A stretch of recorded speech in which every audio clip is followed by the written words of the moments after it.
maggots. Well, we got Larry on the phone, Dave. He's one of our Apple experts Right. here in the Valley. One last Oh, I'm sentence. sorry. if I Yeah, may.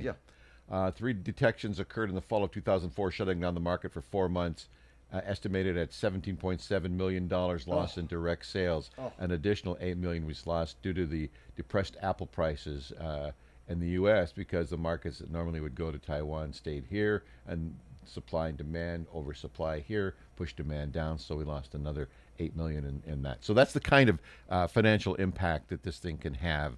Wow. So it's not a joke. We joke. No, it's not a joke. No, Larry. yeah, I'm wondering, Larry. Larry, good morning. Thanks for joining us this morning. Yes, good morning. Jerry, Larry, where are you from? What agency, or do you work for an agency? Yes, I work for the Plant Protection Program. Okay. And under that is the Apple Maggot Division. So I'm one of 3 supervisors trappers that pretty much go out and cover the whole state. And when I'm talking the whole state, pretty much it goes down to Walla Walla, Dayton, of course, up through Yakima, and all the way up to the border. We cover a huge area.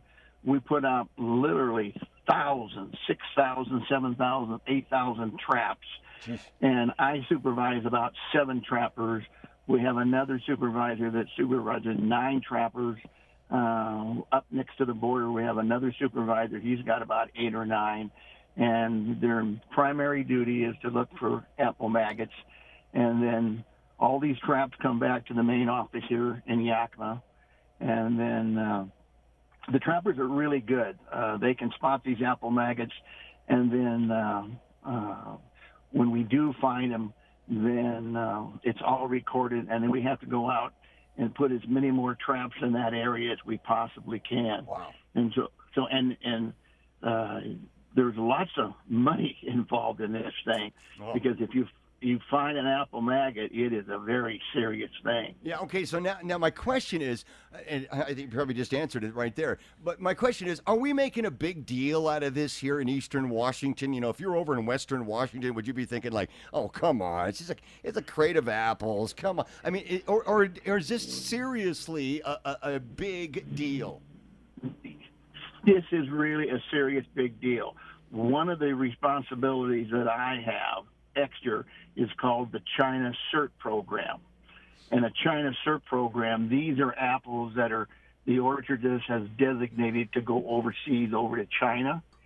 And if we find an apple maggot even close to that orchard, we can literally shut that production from going over there. There are precautions we can take so this doesn't happen. But to give you an idea, the number of traps we have set out, we have to get around to every trap in about a 3-week period and check them. The China CERT program, we have to get around in every 2 weeks to check those apples. Wow. Yeah.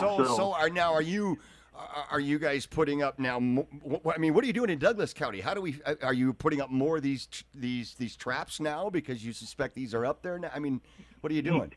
That I couldn't tell you. I don't know what they're doing up there right now. Okay. But I do know this. When we get to about the 2nd week of September, we start into this 3rd week, we do start to take them down. We're only employed to the end of September. Oh, geez.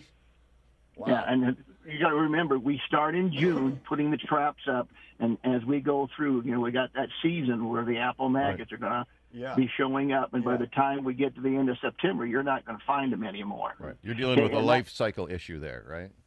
Correct, absolally. So so then we don't have anything to worry about? I mean, if they're going to be dying off?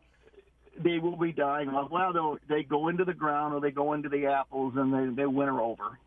And then they'll turn up again next year. Oh, okay. See, okay. And see, this is so serious that when we do find one, let's say that we put an apple maggot in your backyard, or an apple maggot trap in your backyard. If we found one, we would go in there and pick the fruit off that tree, completely confiscate it from you. Wow. So that they don't reproduce, and then just to make sure, we go in there and spray that tree with a chemical to kill anything, so they don't winter over. Then could we cane Lance as the owner of the tree or anything like that?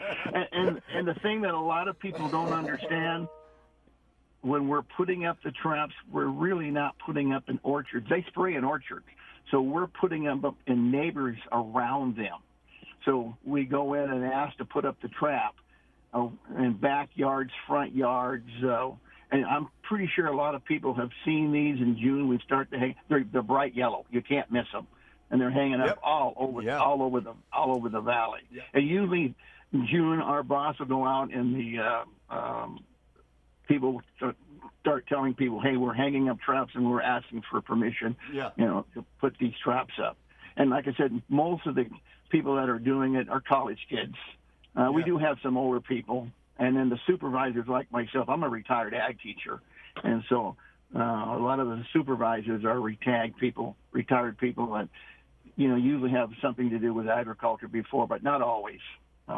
But yes, it is. It is a very serious program and a very serious problem. We don't keep it under check. And that coddling moth is something else that's a bad deal. And I don't know that much about it, but that's a serious thing too. So the reason why you say you didn't know what was going on in Douglas County because you're the trapper for Yakima County, right? I mean, gotcha.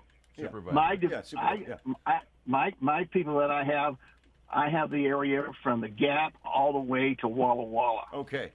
And we have another supervisor. He has all of Yakima. We have another supervisor that starts with Ellensburg and goes to the border. Are you concerned about this? Are you thinking that this could cause a big problem in other counties, or are you confident that this can be taken care of? Well, right now we're doing a pretty good job of controlling it. But if we didn't have the program, this could get out of hand in a hurry. Yeah. So good stuff. Glad that you're out there, that you called in. And the last thing I want to inform your listeners of is how it's funded. It's pretty much funded through the Apple Commission. The warehouses supply a certain amount of money per hundredweight, and then that money then goes into the program to finance the wages and the automobiles that we use and to buy the traps. So it's completely funded. It's not tax fundable. It is funded by the growers through the warehouses. Right on. Oh. Yep. Well, you're protecting our livelihood, our economy. And I say our because we're all in this, man. So, good stuff. I thank you for the time to at least enlighten your listeners. And this is, one other thing, most of our all the trappers and supervisors, we just work a 4-10. So like Monday through Thursday we work. And to be quite honest with you, when I listen to KIT, it's from 6 to 7 when I come in. And then when I go out and check traps with my trapper, then I got it on your station the rest of the day, too. Well, we thank you very much. We appreciate that. Yeah. You're joined by a bunch of hardworking folks just like yourself. We appreciate that. Yeah. Thanks for the info, Larry. Very helpful. Hey, you guys have a great day.